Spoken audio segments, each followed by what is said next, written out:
All right, today I want to take you somewhere really special. We're going to step onto a wind-swept cliffside to witness a ceremony that feels as timeless as the tides themselves, the Arreqqana temple wedding. So come on, let's explore this incredible union where every single tradition is pulled right from the sea. At the very heart of this entire ceremony is this ancient blessing, and it's such a profound idea that's going to guide us through this whole thing. The belief that gentleness and power, they're not opposites. Nope, they're two forces that actually move together in perfect harmony, just like the ocean. So, where does a ceremony like this even happen? Well, I want you to imagine a temple carved right into these pale stone cliffs. It's got terraces that open straight out to the roaring surf. The air itself is a huge part of the experience. It's thick with the scent of salt and these blooming moon orchids. This is a place where you don't just see the ocean, you feel it, you breathe it. And every single element in this sacred space, it's all designed to honor the sea. The altar? It's not made of stone. It's a sea circle made of glowing, crushed pearl sand. The light? That comes from hundreds of these beautiful blue flame lamps, and each one is an offering to Lalale, the goddess of tides. And setting the whole mood is the Viskahal chant, this low rhythmic hum from conch horns that's said to invite the ocean spirits to come and bear witness. Okay, the arrival of the couple, this part is just pure poetry. They don't walk down a single aisle together. No, they approach from two completely separate stairways. This symbolizes two distinct natural forces, the river and the wind, that are destined to meet right here at the edge of the water. And their clothing just takes this symbolism even deeper. The bride, she embodies the river and the moon. She's in this flowing gown of moon-white shell silk with wave patterns, and her cape is so translucent it moves like a second tide. The groom, he represents the wind and the deep sea, a navy coat with sea gold thread and a belt made of braided kelp and ivory. I mean, every little detail tells the story of their union.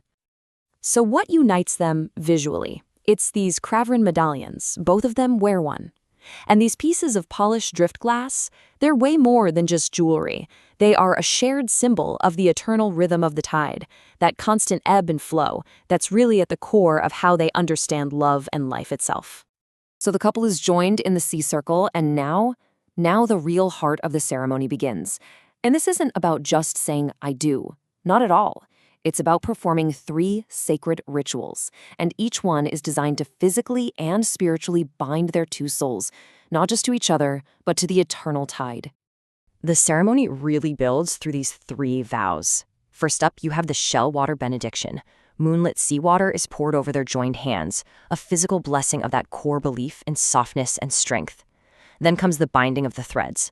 River blue and wind white cords are woven together on their wrists, a really tangible symbol of 2 separate lifelines becoming one inseparable bond.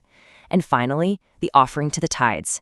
This is just a beautiful act of faith where they place pearled stones into the surf, making a pledge that their love, just like the sea itself, will always find its way back home. So once those vows are sealed, the whole atmosphere just shifts from this very solemn feeling to one of pure joy. The celebration kicks off, and just like everything else we've seen, it's a feast of moonlight and rhythm, all deeply connected to the ocean.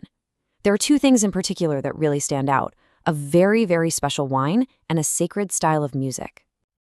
And you just have to picture this transition. As the formal part of the ceremony ends, the couple and their guests all turn to watch as dozens of lanterns, all shaped like little glowing fish, are released to drift across the water. It just illuminates the start of the feast. It's a truly magical moment. So the very first toast is made with something called lei hasora, or moon fruit wine. And let me tell you, this is no ordinary drink. It's a ceremonial wine, and it's famous for this luminous sheen and a fragrance that's described as dreamlike. Its whole purpose is to symbolize the union of the 2 most powerful forces in their culture, the sea and the moonlight. The details here are just incredible. The fruit itself is this pale, silver blue globe that only grows in misty cliffside orchards. The flavor? It's this blend of pear and lychee with a distinct note of salted sea breeze. And how they make it is a ritual in itself. It's harvested at night, pressed on moonstone slabs, and then fermented in actual tidal caves. All of this gives the final wine this cool, floral finish and a really unique opalescent shimmer. Okay, now for the music. It's called the Scerak rhythm, and it's so much more than just a beat, it's a ritual pulse. The name itself means moon-drawn undertow, and its purpose is deeply spiritual. It's played to invite this blessing of cyclical return, this belief that the rhythm itself will ensure that two souls will always, always find their way back to each other, no matter what happens. So, how in the world do you capture a tide in music?